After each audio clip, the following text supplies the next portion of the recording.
What's going on, guys? Dawkbro back again. I hope you are fantastic. And today we're actually going to take a step back to Five Nights at Freddy's 1 and talk about whether Springtrap was actually lurking in Five Nights at Freddy's 1 and what we can find from Five Nights at Freddy's 1, what hints us from today why Springtrap was in Five Nights at Freddy's 1.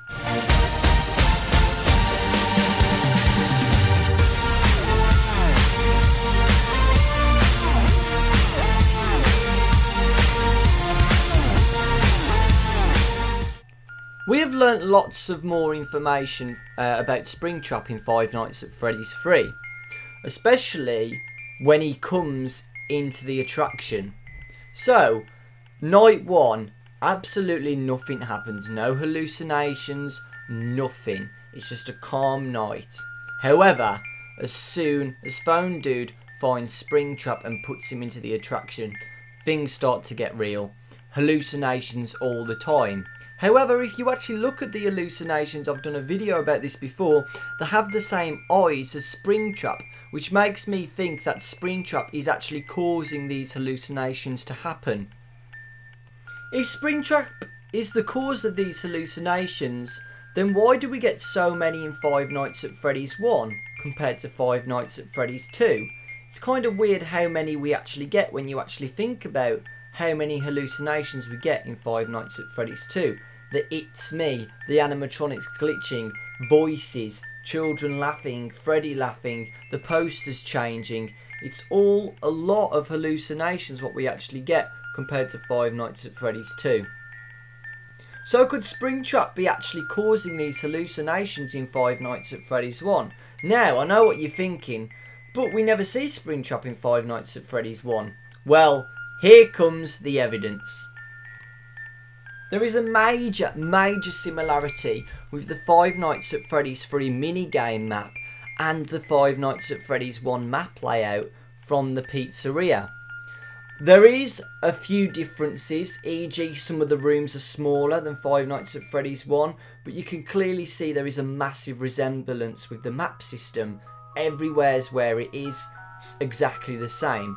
Now what I think, guys, that this is actually the place what was left to rot, which Phone Guy states in Five Nights at Freddy's 2. He states that an old pizzeria was left to rot for quite a while. He didn't state it was demolished, he didn't state that it was destroyed and gone forever. He just states it was left to rot for quite a while, which personally I think is true. You can see water dripping on the minigame, you can see mice everywhere. It was left to rot.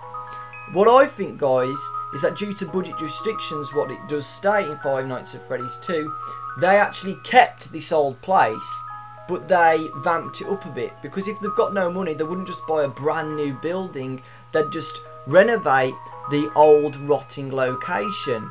So maybe make a bigger room, like the party rooms bigger, change things to the toilets, change lots of things about it, but they haven't got a lot of money, so they couldn't have built a brand new place. They've just renovated the old location. Now, if this old rotting location is Five Nights at Freddy's 1 pizzeria, then we've got a lot of evidence to say that Springtrap is actually in Five Nights at Freddy's 1. The Phone Guy clearly states that there are secret rooms in each pizzeria which the map layout, e.g. the security guard on the map, cannot see, and neither can the animatronics enter the place either. As always, if there is ever an emergency, please go to the designated safe room. Every location is built with one extra room that is not included in the digital map layouts programmed into the animatronics or security system. This room is hidden to customers, invisible to animatronics, and is always off camera. This is why we never see this room in Five Nights at Freddy's 1, folks. It's not on the security camera system and it's not on the map layout. So obviously we are not able to see it. However, later on we actually learn that these rooms were actually sealed off due to budget restrictions. Again, for evidence, have a listen to Phone Guy. This is just to inform all employees that due to budget restrictions, the previously mentioned safe rooms are being sealed at most locations, including this one. Now, this obviously means that Springtrap was actually placed in these sealed off rooms, because Phone Dude says that one of the past builders of the pizzerias knows that there is a sealed room inside the pizzeria, and they find Springtrap. So that obviously means that Springtrap was actually hidden in there away from anybody.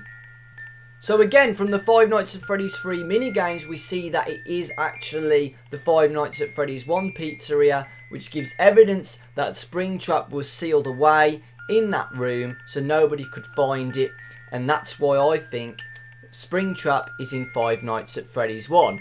But again, that is not enough evidence. Like I said earlier in the video, I think that Springtrap created lots of hallucinations to the night guard, and here are a few which shows that Springtrap exists in Five Nights at Freddy's 1.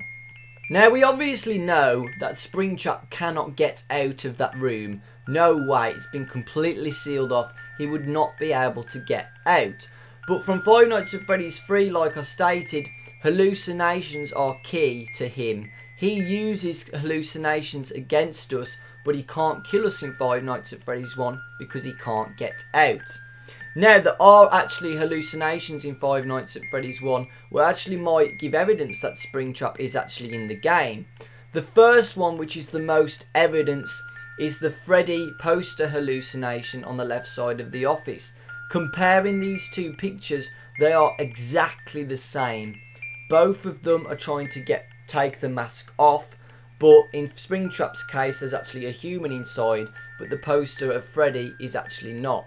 But you can see the massive similarity. So again, Springtrap could be using hallucinations against the night guard, which actually affect him as well, because Springtrap's trying to get out, but he actually uses hallucinations against us to show how he feels. Another one is the It's Me hallucinations. We never get It's Me in Five Nights at Freddy's 2 at the time, only in the dream state cutscenes where it says It's Me. It never says it in anywhere else, which again is in the Five Nights at Freddy's 1 pizzeria. So what I was thinking is it's actually Springtrap saying It's Me. Like, it's me, I am the murderer, I am Springtrap. Because we actually got someone to hack into the files of Five Nights at Freddy's for It's Me, behind It's Me it actually said It's Him. So there we go, guys. We obviously see that It's Me is referred to It's Him. We know that Scott always refers to Springtrap as he, always a he. So that's why I think that It's Me has got to do with Springtrap. So there you go, guys. That's why I think Springtrap is actually in Five Nights at Freddy's 1. We never see him because the map layout doesn't tell us. Maybe the night guard doesn't even know about this secret room. And we also know that Springtrap can't get out. And we know that Springtrap can use hallucinations possibly to affect the night guard. And in Five Nights at Freddy's 1, we actually see lots of hallucinations which could actually resemble Springtrap in the game. And it's really interesting, guys. I like it. I like it how Scott has actually made this into like a really good story. And maybe Springtrap was actually in Five Nights at Freddy's 1, but we never knew ever until now. So yeah, let me know what you guys think about this theory. I really like it. Let me know if you actually think that Springtrap was in Five Nights at Freddy's 1, sealed off in the secret room, which we never knew about. And Springtrap tries to mess with our mind using hallucinations against us. Lots of love, guys, and I'll see you all in the next video.